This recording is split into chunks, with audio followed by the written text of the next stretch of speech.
Script-leaked footage shows Robert Downey Jr. storming off set after clashing with Ryan Reynolds. I'm sorry, I really don't. What are we doing? Well, I'm just asking questions. That's all. Right. Okay. Bye. Insiders claim other Avengers quickly sided with Reynolds, fueling a revolt that could delay the film's release. But if you think that's bad, wait till you hear which Avenger just threatened to walk away over Disney's favoritism of Robert. The clash that shook the MCU.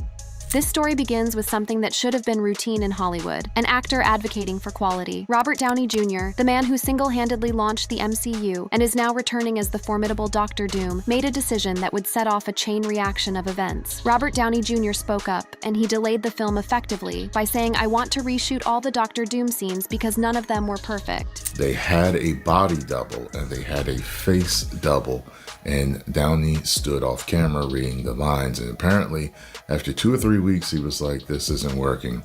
I want to reshoot everything with me in the suit." Now, on the surface, this seems like exactly what you'd want from a veteran actor of Downey's caliber. After all, we've seen what happens when actors don't speak up about problematic material. The industry is littered with films that could have been saved if someone with enough clout had raised their hand and said, "This isn't working." We've seen films where actors did not speak up, and in the end, it's a disaster. I would like to bring up Batman vs. Superman as a prime example, as multiple actors, including Henry Cavill, were afraid to speak up because he didn't like the direction of Superman in that film. So when Downey Jr. called for these reshoots, it should have been seen as a positive development. The man knows quality, he knows what works, and he's been the backbone of Marvel's success for over a decade. But here's where things get complicated, and where our story takes a dramatic turn that nobody saw coming. When Robert Downey Jr. called for reshoots and effectively scrapping 4 to 5 weeks and having to reshoot all of it, the film was delayed, but other stars already were told that they can go and do other things, work on other projects. Marvel then said, "You can't because we got to redo everything." Now, this is where Ryan Reynolds enters our narrative, not as the wisecracking Deadpool we know and love, but as an actor with legitimate business concerns, and, according to multiple sources, a growing frustration that would eventually boil over. That Robert Downey Jr. demanded reshoots,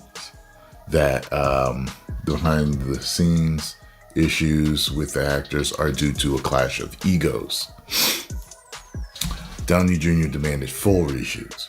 On the latest episode of The Hot Mic, Jeff Snyder claims that the production on Avengers Doomsday faced major setbacks involving Robert Downey Jr. You see, the entertainment industry operates on incredibly tight schedules, and when you're an A-list actor like Reynolds, your calendar is booked months, sometimes years in advance. Every delay, every change, every reshoot doesn't just affect the current project. It creates a domino effect that can cost millions of dollars and derail multiple other ventures. And that's exactly what happened here. Per these reports, Ryan Reynolds might have actually joined Avengers Doomsday to shoot the next leg, which he was part of the cast for. But then when the film was delayed, they essentially said, "You got to hold off for about a month to a month and a half while we reshoot everything, so now you can't do your own project." Picture this scenario. You're Ryan Reynolds. You've just committed to being part of the biggest superhero movie ever made. You've rearranged your entire schedule to accommodate Marvel's needs. And then suddenly you're told that not only is everything being scrapped, but you need to put your life on hold for another month and a half while they figure things out. This isn't just about inconvenience. This is about real money, real opportunities, and real consequences. When you're operating at Reynolds level, a month and a half delay doesn't just mean waiting around. It means potentially losing out on other lucrative projects, disappointing other studios and collaborators who are counting on you, and essentially having money pulled directly out of your pocket through no fault of your own. The situation becomes even more complex when you consider the broader context of what's been happening behind the scenes on Avengers Doomsday. Reports are stating that there is no complete script, actors are coming and leaving, and they're redoing things that they've already done. Imagine being asked to commit months of your life to a project where the fundamental blueprint, the script, isn't even finished. It's like being asked to build a house when the architect hasn't finished the blueprints, and then being told you need to tear down what you've already built and start over. This chaotic production environment has apparently created the perfect storm for conflict. You have established actors with packed schedules, an unfinished script that's being written on the fly, and the enormous pressure that comes with being responsible for a film that could make or break the future of the MCU. It's a recipe for disaster, and according to multiple sources, that disaster finally came to a head in a confrontation that has Hollywood insiders talking. Ryan might have essentially gone up to RDJ and Marvel Studios and been like, guys, I get it, but why would you add me to this when you know I'm working on something else? And now I gotta scrap or leave what else I'm working on because I gotta sit here for when you guys need me, so I can't do anything for a month and a half or so. And this allegedly is what caused RDJ and Ryan Reynolds, again allegedly, to have a heated argument. The confrontation, as described by sources close to the production, wasn't just a simple disagreement about scheduling. This was apparently a full-blown argument between two of the most powerful figures in the MCU, each with their own legitimate concerns and frustrations. Downey Jr. fighting for the artistic integrity of his return to Marvel as Dr. Doom, and Reynolds fighting for basic professional respect and consideration of his time and commitments. Insiders claim tensions erupted when a joking remark allegedly went too far, sparking a heated confrontation that forced Marvel Studios to reshuffle its filming schedule. For Reynolds, always quick with a joke, it was an impossible situation. People are also pointing out that Ryan's ego traces back to Blade 3, and maybe that history fueled the clash. But it's not just about ego, it's about two different approaches to filmmaking and professional conduct colliding in the worst possible way. You have Downey Jr., who has earned the right to demand perfection and has the track record to back up his creative decisions. And you have Reynolds, who has built his career on a foundation of professionalism and business acumen, and who rightfully expects that when he commits to a project, that commitment will be honored and respected. The situation becomes even more complex when you consider the broader context of Marvel's production methods and Disney's corporate culture. This isn't happening in a vacuum. It's happening against the backdrop of multiple other conflicts and tensions that have been building within the MCU for years. The Reynolds-Downey confrontation might be the most visible and dramatic example, but it's part of a larger pattern of friction between Disney's corporate interests and the creative and financial needs of their biggest stars. This is a fundamental collision between different visions of how a major blockbuster should be made, different expectations about professional conduct and respect, and different approaches to balancing artistic integrity with business considerations. And the fact that it's happening on one of the most important films in Marvel's future makes the stakes impossibly high. Eventually, the growing tension led to Robert Downey Jr. storming off. I'm sorry, I really don't. What are we doing? Well, I'm just asking questions. That's all. Right. Okay. Bye. Now, as we'll see in the next section, this conflict is just the tip of the iceberg. The pattern of Disney's treatment of its biggest stars and the growing revolt among MCU actors tells a much larger and more troubling story about the future of the franchise that has dominated Hollywood for over a decade. The pattern of favoritism. How Disney's treatment of stars reveals a troubling double standard.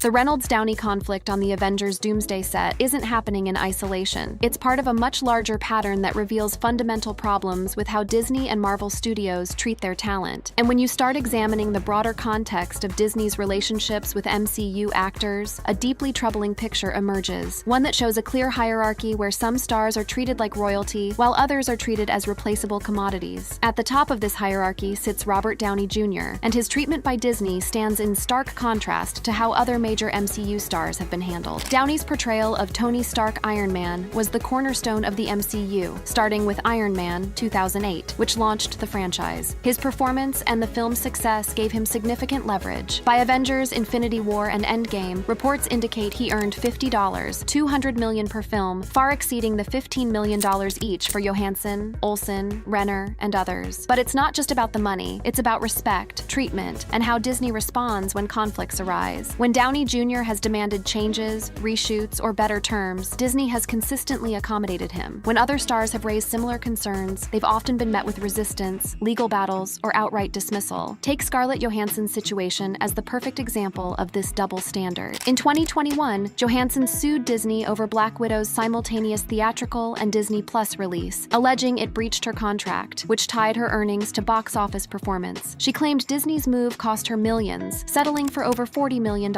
What's particularly telling about Disney's response to Johansson's legitimate concerns is how aggressively they fought back. Disney's initial response was aggressive, publicly disclosing her $20 million salary and accusing her of disregarding the pandemic's impact, which drew criticism for its tone. And what's so manipulative of Disney's side is knowing that people will see a number like that, so astronomical, a number they might never make in their life, and be like, why aren't you happy with that? Yeah. Imagine Disney taking that same approach with Robert Downey Jr. It's unthinkable because they know they need him more than he needs them. The contrast becomes even more stark when you consider how Johansson herself has described the experience. In her own words about the lawsuit and its aftermath, she revealed the personal toll of fighting Disney. I think it's really, everything is changing now. It's sort of new territory, new frontier, and I think it can kind of be a lonely sort of road when you kind of go out and do something like, that's not really, that's sort of uncharted territory. But, I had a lot of support from the industry, had a lot of support from my fellow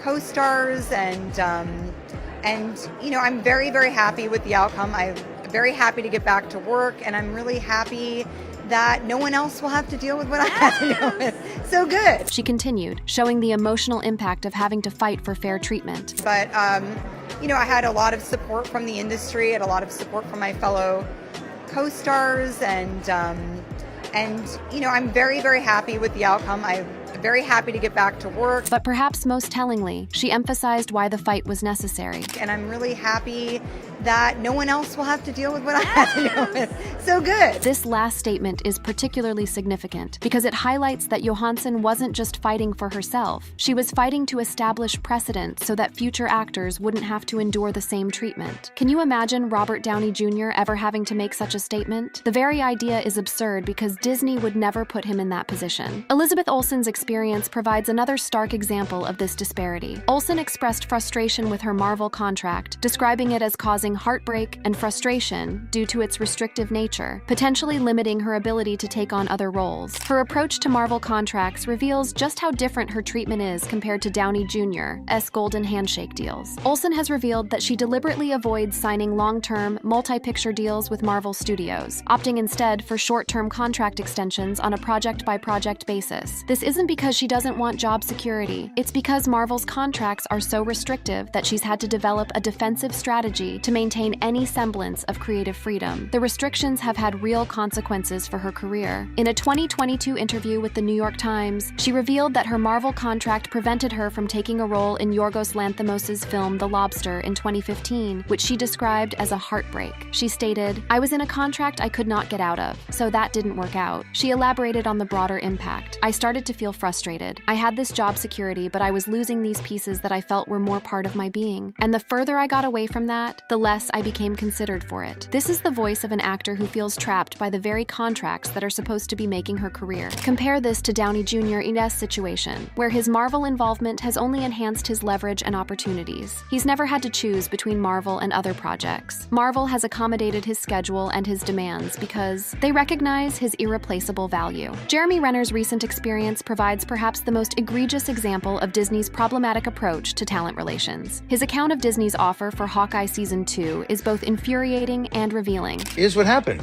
They asked me to do a Season 2, and they offered me half the money. And I'm like, wow, it's going to take me twice the amount of work for half the amount of money. So 8 months of my time, essentially. And to do it for half the amount. I'm like, I'm sorry. And this is not Marvel. It's just the penny pinchers, the accountants. I don't even think they know who I am. They're just doing the deal. That kind of thing. Most likely. Because how dare you? I told them to go fly a kite. Why would you? Why? Did you think I'm only half the Jeremy because I got ran over? Maybe is that what? That's why you want to pay me half of what I made on the first season? I'm like, I don't get it. So we didn't see eye to eye on that. And sadly, I still love the character. I still love to do it. But I had to defend myself. I don't care what's happening over there in your accounting department. It's not my problem. Can you believe the audacity? Disney literally offered Jeremy Renner, a man who had been Hawkeye for over a decade, who had survived a near-fatal snowplow accident that almost cost him his life, half his previous salary for Hawkeye Season 2. Renner's frustration is palpable. The contrast with Downey Jr.'s treatment couldn't be more stark. Disney's recent deal with Downey to return as Dr. Doom in Avengers Secret Wars 2027, reportedly worth over $80 million plus bonuses, underscores his favored status. While Renner is being offered half his previous salary for more work, Downey is being handed massive paydays to return to the franchise he supposedly left behind. This pattern of favoritism has real consequences for the MCU's future and the relationships between Disney and its talent. Disney's willingness to pivot to Downey's Dr. Doom after issues with Jonathan Majors Kang further highlights their reliance on him. When Disney needs to solve a problem or salvage a situation, they turn to Downey Jr. and throw money at him. When other actors raise legitimate concerns or seek fair treatment, they're met with legal battles, lowball offers, or outright dismissal. The frustration among MCU actors isn't just about money. It's about respect, creative control, and being treated as valued partners rather than interchangeable parts. Posts on X and web sources speculate Disney prioritizes Downey because his star power drives franchise success, unlike others who, while popular, haven't matched his financial or cultural impact. But this reasoning reveals the fundamental flaw in Disney's approach. By creating such a stark hierarchy, they're not just alienating talented actors, they're creating an environment where conflicts like the Reynolds-Downey confrontation become inevitable. When some actors are treated like irreplaceable gods, while others are treated like replaceable commodities, it creates resentment, frustration, and ultimately, the kind of on-set tensions that can derail major productions. The script issues on Avengers Doomsday, with reports claiming that a joke gone wrong between two major stars, widely assumed to be Reynolds and Downey, escalated into a confrontation. With script issues adding fuel to the fire, become much more understandable when viewed through this lens of systematic favoritism and double standards. Some sources, like Men SXP and Cosmic Book News, mentioned that the script was being written during filming, causing confusion and necessitating costly reshoots, especially after Downey reportedly demanded 3 weeks of scenes be redone with him in the Dr. Doom suit instead of a stand-in. The fact that Disney immediately accommodated Downey's demands while simultaneously creating scheduling chaos for other actors perfectly encapsulates the problem. This second part of our story reveals that the Reynolds-Downey conflict isn't just a personality clash or a simple disagreement about scheduling. It's the inevitable result of a system that has created massive inequality in how talent is treated, where some actors are gods who can demand anything, and others are servants who must accept whatever they're given. And as we'll see in the final part of our story, this system is creating consequences that could reshape the entire future of the MCU. How Disney's response could change everything.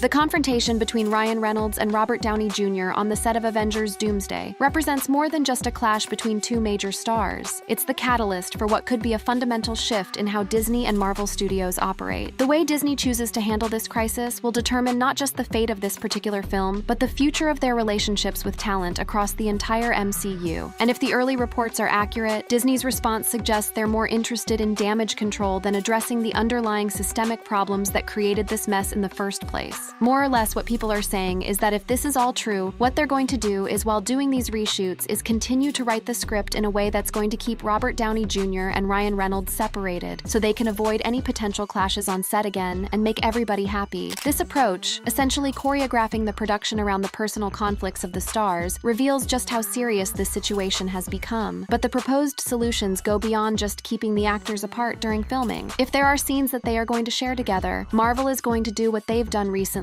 as Alan Cummings revealed it, and other actors as well. He's going to shoot scenes separately, and they're just going to digitally add them in. So think of the Illuminati from Multiverse of Madness. None of the actors were ever on set together, but everything was mixed and composited together to make it look the way that it was. Think about what this means for a moment. We're talking about a major blockbuster film where two of the primary stars can't even be in the same room together, let alone work collaboratively on scenes. This isn't just about professional differences anymore. This has escalated to the point where Disney is willing to fundamentally alter their production methods rather than address the root causes of the conflict. The digital compositing solution, while technically feasible, represents a troubling precedent for the industry. If major stars can simply refuse to work together, and studios will accommodate them by shooting everything separately, what does that mean for the collaborative nature of filmmaking? What does it mean for the chemistry and authenticity that audiences expect from ensemble pieces like Avengers films? But perhaps more importantly, what does it say about Disney's priorities? ways. The last resort is going to be if they can't squander their problems, separate the two rewrite elements of the script, and focus on them not sharing scenes together, and accommodate both of them because they're both moneymakers and key to Marvel's future. This statement reveals that Disney's primary concern isn't creative integrity, collaborative filmmaking, or even basic professional conduct. It's protecting their financial investments. The reasoning behind Disney's approach becomes clearer when you consider the financial stakes involved. We're hearing RDJ might want to stay as Dr. Doom, and we know Robert Downey Jr. is essentially controlling Doom right now. Ryan Reynolds is going to stay as Deadpool, and he's working on another entry actively, which was confirmed by him. They also made a huge mistake. Not a huge mistake, but they gave Robert Downey Jr. Basically the same, like, it's the annual money. GDP of Luxembourg to be in Doomsday. So, I mean, they gave all the money to Robert Downey Jr. Disney simply can't afford to lose either actor, so they're willing to bend over backwards to keep both of them happy, even if it means compromising the filmmaking process itself. This accommodating approach might seem reasonable on the surface, but it reveals a deeper problem with how Disney views talent relations. Rather than establishing clear professional standards and expectations that apply to everyone equally, they're creating a system where the biggest stars can essentially hold productions hostage and demand whatever they want. The prediction about how this will ultimately be resolved is particularly telling. Ultimately, in my opinion, the end result of this is going to be everybody's going to get along because they have to, because Disney will ruin your career if you don't. That's just the simple fact, and we've seen how both of them have not found much success outside of their Marvel roles, so everybody will fall in line. This statement reveals the ugly truth about Disney's approach to talent management. It's not based on mutual respect or professional collaboration, but on fear and economic dependence. Disney knows that both Reynolds and Downey Jr. are financially dependent on their Marvel roles for their continued A-list status, and they're willing to use that leverage to force compliance rather than address legitimate concerns. The difference with the Reynolds-Downey situation is that the problem here is it's hit critical mass and public awareness, so they'll take care of it, and by the time this film is out, nobody will know any of this happened unless somebody gets directly fired. The fact that this conflict has become public knowledge changes the dynamics significantly. Disney can no longer simply use behind-the-scenes pressure and economic threats to make the problem disappear. They now have to manage not just the immediate crisis, but also the public perception and the precedent it sets for other actors who might be watching to see how Disney handles high-profile talent disputes. The broader context of Disney's talent relations makes this situation even more precarious. The pattern we've established, with Johansson's lawsuit, Olsen's contract frustrations, and Renner's lowball offers, suggests that there's a growing undercurrent of dissatisfaction among MCU actors. The Reynolds-Downey conflict could be the spark that ignites a much larger revolt. When you consider the rumors and speculation surrounding the production, the picture becomes even more troubling. Social media, particularly Reddit and X, amplified these claims. Fans speculated that the lack of a polished script led to creative disagreements, with Downey's influence as a Marvel heavyweight clashing with Reynolds' improvisational style as Deadpool. The script issues aren't just a technical problem. They're a symptom of deeper dysfunction in how Disney is managing these massive productions. When you have an incomplete script, constantly changing requirements, and a production environment where different actors have vastly different amounts of influence and leverage, conflicts become inevitable. The social media amplification of these rumors also represents a new challenge for Disney. In the past, they could control the narrative through traditional media relationships and careful management of information. But in the age of social media, rumors and speculation can spread faster than official damage control efforts, creating their own reality regardless of what actually happened. The potential consequences of this situation extend far beyond just Avengers Doomsday. If Disney continues to prioritize short-term financial interests over building sustainable, respectful relationships with talent, they risk creating an environment where top-tier actors simply refuse to work with them. The MCU's success has always been built on the chemistry and collaborative relationships between its stars. If that foundation crumbles, the entire franchise could be in jeopardy. If Disney's response is to simply accommodate bad behavior through increased spending and production workarounds, it sends a message to other actors that they can leverage conflicts and disputes to get better treatment and more favorable terms. The ultimate irony of this situation is that Disney's attempts to maintain control and protect their investments might actually be undermining both. By refusing to establish clear professional standards that apply to everyone equally, and by using economic leverage rather than building genuine collaborative relationships, they're creating an environment that's increasingly unstable and unsustainable. The Reynolds-Downey conflict, whether it's ultimately resolved through separate filming, script rewrites, or forced reconciliation, represents a turning point for the MCU. It's the moment when Disney's approach to talent relations, the hierarchy, the favoritism, the economic coercion, finally created a problem too big to simply suppress or ignore. The way this situation is ultimately resolved will determine whether the MCU can continue to function as the collaborative ensemble franchise it was designed to be, or whether it will devolve into a series of separate star vehicles awkwardly stitched together through digital effects and careful scheduling. Either way, the damage to relationships, trust, and collaborative spirit may already be irreversible. The revolt isn't just about two actors having an argument on set. It's about a fundamental breakdown in the system that Disney has used to manage the most successful film franchise in history. And the consequences of that breakdown are only just beginning to unfold. Thank you for watching. If you enjoyed this video, don't forget to check out more amazing content on our channel. Take care, and we'll see you in the next one. Yeah. It's almost terrifying to think about these being done. Chris Evans has just opened up about something going on at Disney, and honestly, it's got people worried. For a while now, there have been whispers about drama unfolding behind the scenes, things never meant for the public eye. But hearing it from one of the studio's biggest stars, that hits different. So what exactly is going on? Chris Evans drops a bombshell about Disney.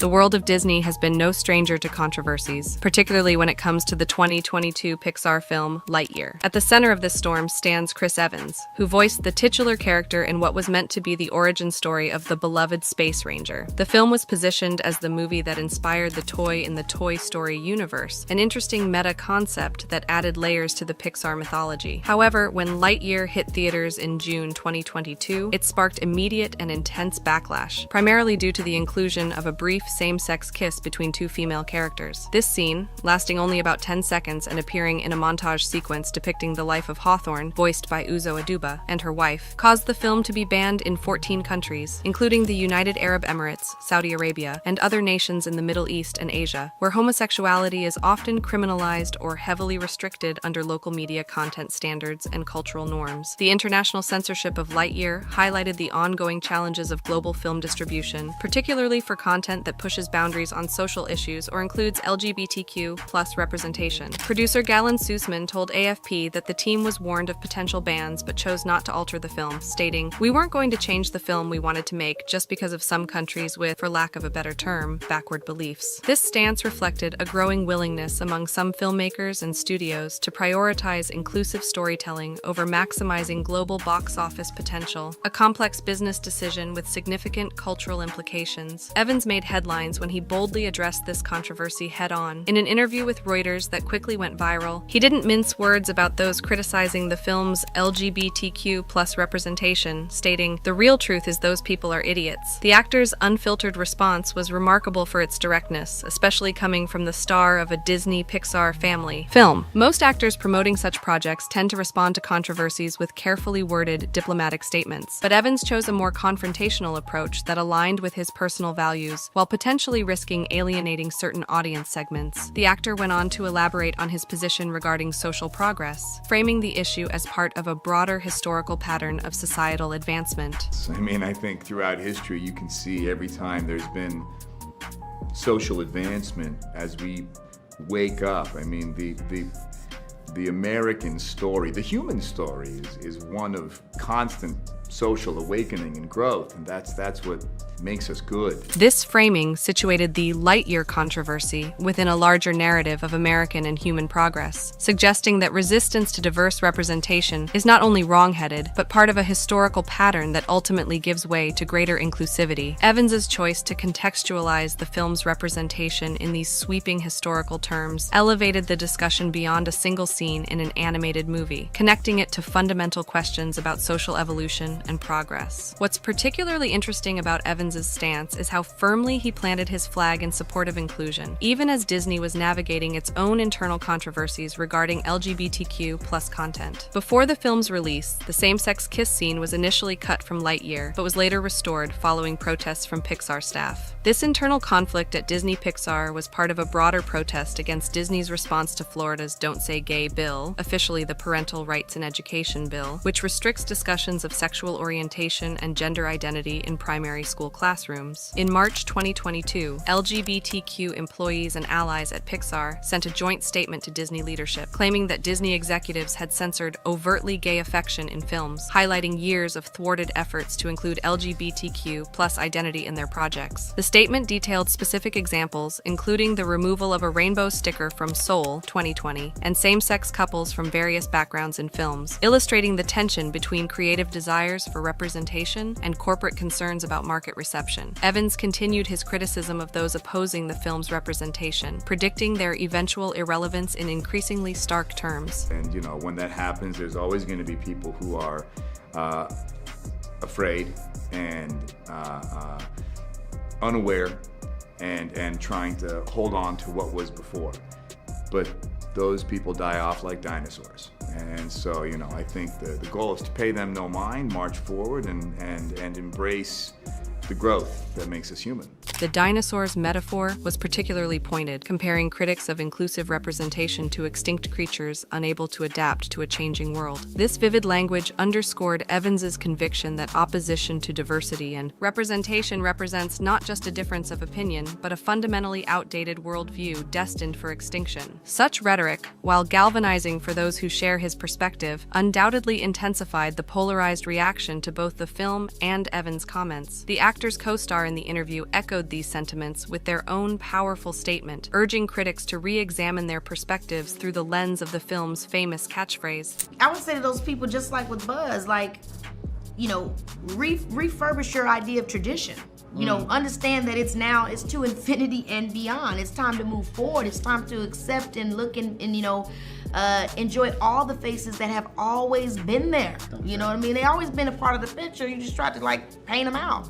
So that's also what this is about. It's about this is what it looks like. This is what it's always been, and to infinity and beyond. This creative incorporation of Buzz Lightyear's signature phrase, "to infinity and beyond," transformed it from a space exploration metaphor into a call for social progress, cleverly linking the film's theme of pushing boundaries with the real-world push for greater inclusivity and representation. The controversy surrounding Lightyear didn't end with its representation issues. There was also significant discussion about the casting of Chris Evans instead of Tim Allen, who had voiced Buzz Lightyear in all 4 Toy Story films. This decision led to fan disappointment and speculation about whether Allen had been passed over for political reasons, given his conservative views and public support for Donald Trump. Some fans and media outlets theorized that Allen's absence was due to his political stance, noting incidents like a 2013 controversy involving racial slurs, adding another layer of political tension to the film's reception. Evans addressed this casting controversy directly, explaining in interviews that Lightyear depicted the human character who inspired the toy, not the toy itself, which justified the different voice casting. In an interview with Jimmy Kimmel, he further clarified the premise of the film, describing his initial confusion and the explanation he received from director Angus MacLane. So, listen, I'm a massive Pixar fan, and when my team first called me to tell me that this was a possibility, when you get a call... Which team, the Celtics, you mean? Sorry, God, that was like the most Hollywood thing. When my team called, my agents. And when everybody's on the call, it's either good news or really bad. Oh, right. Evans went on to explain the concept behind the film, revealing how the director's childhood fascination with Star Wars informed the creative vision for Lightyear. And I went up and I met with them, and Angus, the director, had a PowerPoint presentation, and it began by him saying, so when I was a kid, I loved Star Wars, and click, the first slide was, 5-year-old Angus covered in Han Solo gear, and he said it was just his whole world. He had all the toys, and his friends loved it. And he said that when he first saw the first Toy Story, and when Andy got Buzz Lightyear and all his friends knew who Buzz was, he wondered what was the movie in their world that they saw that made Buzz such an iconic... This explanation positioned Lightyear as a meta-narrative within the Pixar universe, the fictional movie that existed within the world of Toy Story that inspired the Buzz Lightyear toy line. This creative concept sought to justify both the visual differences between the animated human Buzz and the toy Buzz, as well as the voice casting change from Allen to Evans. Tim Allen himself weighed in on the controversy in an interview with Extra, commenting on the lack of connection between Lightyear Lightyear and his portrayal of the character. It's a wonderful story, it just doesn't seem to have any connection to the toy. It's a little, I don't know, it just has no relationship to Buzz. It's just no connection. I wish there was a better connection. Allen's remarks, while not directly critical, suggested a disappointment with how the character had been reimagined, adding fuel to the existing controversy about his absence from the project. Despite the explanations offered by Evans and the creative team, the casting controversy added another layer of political tension to the film's reception. Some conservative commentators and fans saw Allen's absence as part of a pattern of Hollywood sidelining performers with right-leaning views, while others accepted the creative explanation at face value. This division reflected the increasingly polarized nature of media reception in contemporary American culture, where casting decisions and creative choices are often interpreted through political lenses. Despite the controversies, or perhaps partly because of them, Lightyear underperformed significantly at the box office. Reports indicate that the film lost Disney a substantial $106 million, with a production cost of $373 million, including marketing and distribution, and global box office earnings of only $26.4 million. This financial disappointment led to further criticism and analysis, with some attributing the failure to the film's perceived woke agenda, and others pointing to factors like the confusing premise, the absence of Tim Allen, or simply the quality of the film itself. Conservative backlash against the film was significant and vocal. Representative Jim Jordan expressed his views on Twitter with the succinct critique, "Buzz Lightyear went woke, the movie went broke," encapsulating the go woke, go broke sentiment that has become a common refrain among critics of progressive content in entertainment. Right-wing podcast host Ben Shapiro elaborated on this position on social media, claiming that Disney has a not-at-all secret gay agenda and encouraging parents to consider this before taking their children to see Lightyear. He included a screenshot of the lesbian couple from the film to emphasize his point, drawing attention specifically to the representation that Evans had defended as a natural part of human progress. The backlash extended beyond social media commentary to concrete actions. A school in Ontario, Canada, canceled a planned field trip to see the film, and a theater in Oklahoma announced its intention to fast-forward through the kiss scene during screenings. These responses demonstrated how the brief scene had become a flashpoint for broader cultural tensions about representation in children's media and parental control over the content their children consume. The controversy around Lightyear continues to be a point of discussion even in 2025, with recent social media posts still referencing it alongside other Disney projects as examples of woke flops. In April 2025, user at BigPoppage68 commented on X, "But at Disney is bleeding money from woke flops like Buzz Lightyear and the Snow White remake. We should quit pretending it's not a problem." This suggests that the film's legacy and the discussions it sparked about representation in media continue to resonate in cultural conversations years after its release, becoming part of a larger narrative about Disney's creative direction and its commercial consequences. Not all reactions to the controversy were negative, however. Some commentators mockingly criticized the intensity of the backlash, drawing parallels to other cultural flashpoints. In April 2025, user at Sammy Wrestlin noted on X, "They literally couldn't sleep at night because a mermaid was black. They stormed a capitol. They never admitted defeat. They also almost killed everyone in their way when there was two women kissing in the Lightyear movie. Their snowflakery knows no bounds." This satirical take characterized the backlash as disproportionate and politically motivated, connecting it to other instances of conservative outrage over diverse casting and representation. At this point, it's clear that Evans's stance placed him squarely on one side of a cultural debate that extends far beyond a single animated film. His willingness to call critics idiots and predict their extinction like dinosaurs demonstrated a level of conviction that set him apart from the more measured corporate responses typical of Disney-affiliated talent. Whether this bold stance has affected his relationship with the entertainment giant remains to be seen, but it certainly cemented his reputation as an advocate for progressive values in an increasingly polarized media landscape.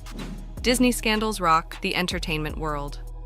While Chris Evans' comments about Lightyear critics generated significant buzz, they represent just one facet of Disney's recent controversies. The entertainment giant has been navigating a sea of scandals that extend far beyond the casting and content choices of a single Pixar film. One of the most alarming recent incidents occurred in early 2025, when former Disney employee Michael Schur was sentenced to 3 years in prison for hacking into the park's menu system after being fired in 2024. This wasn't just digital vandalism, it was a potentially dangerous dangerous breach with real-world safety implications. Between July and September 2024, Schuer repeatedly hacked into Disney's menu creation software, making various malicious alterations, including changing allergen information, falsely indicating that some items containing peanuts were peanut-free. This could have had life-threatening consequences for visitors with severe allergies had Disney not caught and removed the altered menus before they reached park restaurants. The extent of Schuer's digital sabotage was comprehensive. In addition to the allergen misinformation, he changed menu prices, added profane language, disabled employee accounts, and altered QR codes to link to a website advocating a boycott of Israel-related businesses. The incident disrupted operations for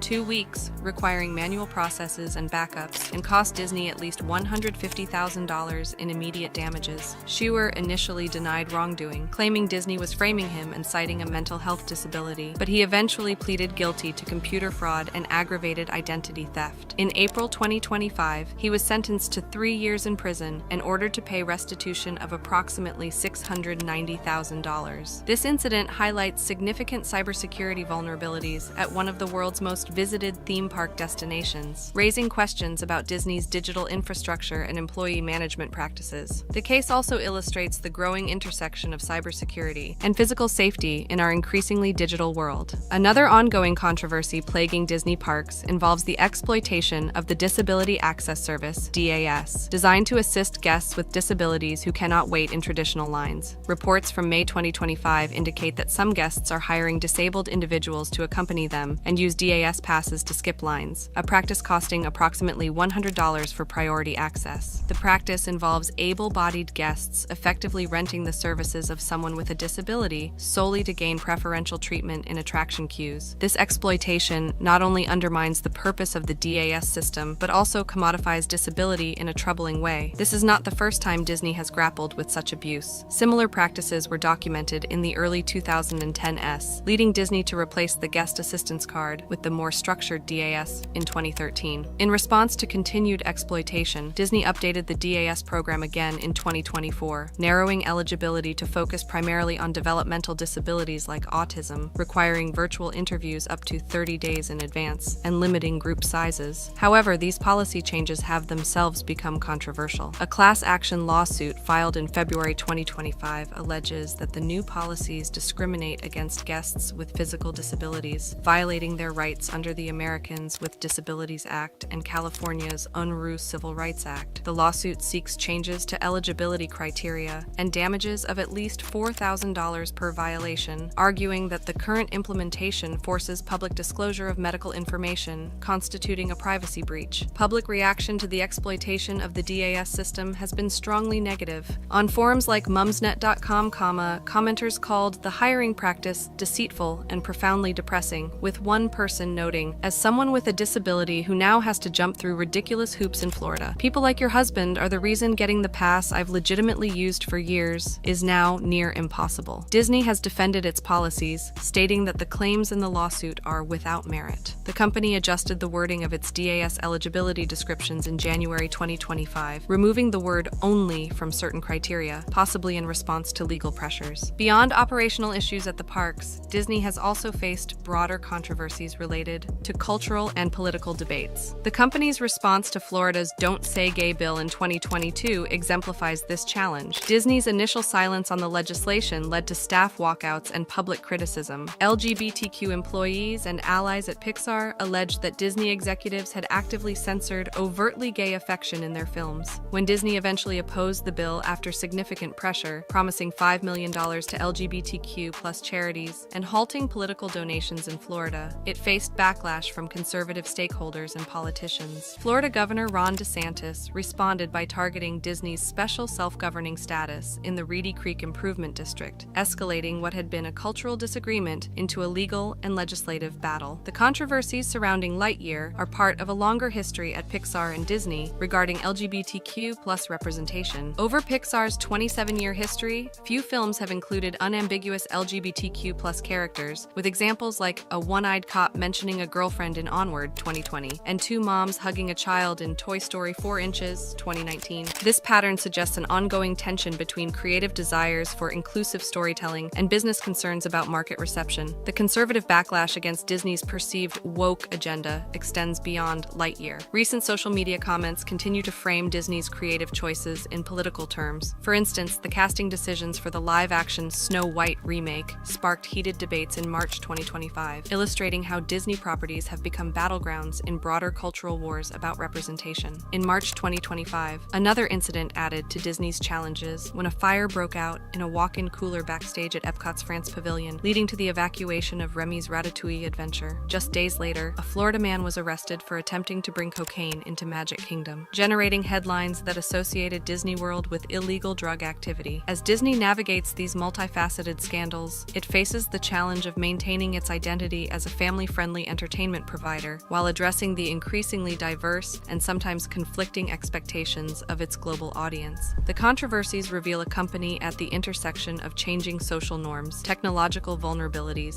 and polarized political environments.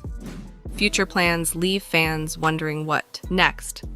As controversies continue to swirl around Disney, fans and industry insiders alike are curious about Chris Evans' future with the entertainment giant. Having portrayed both Captain America in the Marvel Cinematic Universe and Buzz Lightyear in Pixar's Lightyear, Evans has been a significant presence in two major Disney franchises. However, his path forward with the company appears less certain than his past success might suggest. Speculation about Evans returning to the MCU as Captain America has been persistent since his character's emotional send-off in Avengers Endgame 2019. However, recent statements from the actor have consistently denied these rumors. In a January 2025 interview with People magazine, Evans firmly shut down reports of his return for Avengers Doomsday, stating simply, "That's not true," and noting that similar rumors resurface every few years since Endgame. This sentiment was echoed in an Esquire interview where he quipped, "Yeah, no, happily retired," when asked about reprising his role. Anthony Mackie, who has taken up the mantle of Captain America, confirmed in the same piece that Evans had not discussed returning, adding, "I talked to Chris a few weeks ago and it wasn't on the table then." These recent denials stand in contrast to earlier rumors from outlets like Collider in January 2021, which had suggested negotiations for at least one Marvel project, but these have not materialized into confirmed roles. The persistence of these rumors, despite clear denials, highlights the challenge actors face in controlling the narrative around their careers, particularly when attached to beloved franchise characters. Understanding Evans's original journey to becoming Captain America provides interesting context for his current stance. When asked how he got cast in the iconic role, Evans described it as a process filled with uncertainty. Luck. They wanted me to come in and read, and I was a little apprehensive. It was a back and forth. It was a little bit of a dance. It was something I was really nervous about doing. He credits the support of Marvel executives and colleagues for helping him take the leap. Luckily, there were really good people in my corner who kept nudging me. Kevin Feige and Robert and a lot of great people kind of talked me into it, and it's the best decision of my life. This initial hesitation, followed by the career-defining success of his tenure as Captain America, may inform his current reluctance to return to the role. Having completed a satisfying character arc and moved on to other projects, Evans may be wary of diminishing the impact of Steve Rogers' farewell by returning for additional appearances. While the MCU door appears closed for now, another potential avenue for Evans' future with Disney lies in the Star Wars franchise. An ex-post from September 2019 shows Evans' interest in joining the galaxy far, far away, as he simply responded "me" to a query about MCU actors in Star Wars. Reports from Giant Freakin' Robot in June 2024, citing insider Daniel Richtman, indicated Disney had informal talks with Evans for an upcoming Star Wars project, likely a theatrical film under Kevin Feige's development. This potential Star Wars connection makes sense given Evans's previous collaboration with Rian Johnson, director of Star Wars Episode 8, The Last Jedi, on the hit film Knives Out. Earlier reports, like one from Mickey in November 2020, also mentioned talks between Evans and Disney regarding Star Wars, but the lack of updates leaves this possibility in the realm of speculation. In terms of animation work with Disney, Evans' experience with Pixar for Lightyear was both a creative opportunity and a commercial challenge. The film's underperformance at the box office, losing Disney $106 million according to reports, may affect the likelihood of sequels or new Pixar projects involving the actor. While critics praised his performance, there are no indications of sequels or new Pixar projects involving him. When discussing his approach to voicing Buzz Lightyear, Evans revealed his respect for Tim Allen's original performance. Well, it's nice to have what Tim did, because not only did he do it so well, and we all love him for what his performance was, but the character actually is. I mean, this is the human version of the toys. He further explained his process. This is an iconic role, but informed very much in part by what Tim did. Whatever this character is would have to be why Tim is the way he was. So you just kind of take his performance as a blueprint and just move upstream. Evans also shared insights into the unique challenges of voice acting for animation. Everyone always says, like, well, what was it like working with the other actors? You don't work with the other actors. You're in a booth by yourself. I didn't even meet half the actors until last night at the premiere. So it's a very isolating thing, and you really end up focusing extremely on the one string you're playing on, which is your voice. Beyond Disney-specific projects, Evans' current career trajectory includes several non-Disney films. According to the Cinemaholic, as of March 30th, 2025, his upcoming projects include Honey Don't for Apple TV Plus and Red One for Prime Video, suggesting a focus on expanding his presence across different studios and streaming platforms. Evans' contractual status with Disney provides another piece of the puzzle regarding his future with the company. His past MCU contract, detailed in Cinema Blend from 2018, was for 6 films, extended for Avengers Infinity War and Endgame, but expired post-2019. Reports from 2021, like one from We Got This Covered, suggested a new contract for more projects, but these have not led to confirmed roles. Despite the uncertainties surrounding his professional relationship with Disney, Evans maintains a personal connection to the company and its properties. His visit to Disney World in January 2025, reported by Aliers.net, shows his continued affinity for the Disney experience as a fan, even as his future as a Disney actor remains unclear. When discussing his own inspirations and the figures who encouraged his career path, Evans credited his parents and local theater directors. I mean, I'm very lucky. My parents were always really, really supportive. I had a couple good local theater directors. When I was a kid, you do community theater and kids theater and things like that. As of May 4th, 2025, Chris Evans' future with Disney remains largely speculative. While he has denied returning as Captain America, the possibility exists given past rumors, but current evidence leans toward no return. Star Wars offers a potential new chapter, with talks reported but no confirmation. Other Disney projects, like Pixar sequels, are not in development for him. His career trajectory, as seen in upcoming non-Disney projects, suggests a focus outside Disney, but his expressed interest in Disney's expansive franchises keep the door open for future collaborations. For fans of Evans' work with Disney, whether as Captain America or Buzz Lightyear, the coming months and years will likely bring clarity regarding his next steps with the entertainment giant. Until then, the actor's firm statements about being happily retired from the MCU and his diversification into non-Disney projects suggest a career in transition, one that may or may not include future collaborations with the house that Mickey built. Thank you for watching. If you enjoyed watching this video, click on one of the boxes playing on your screen to watch more similar content.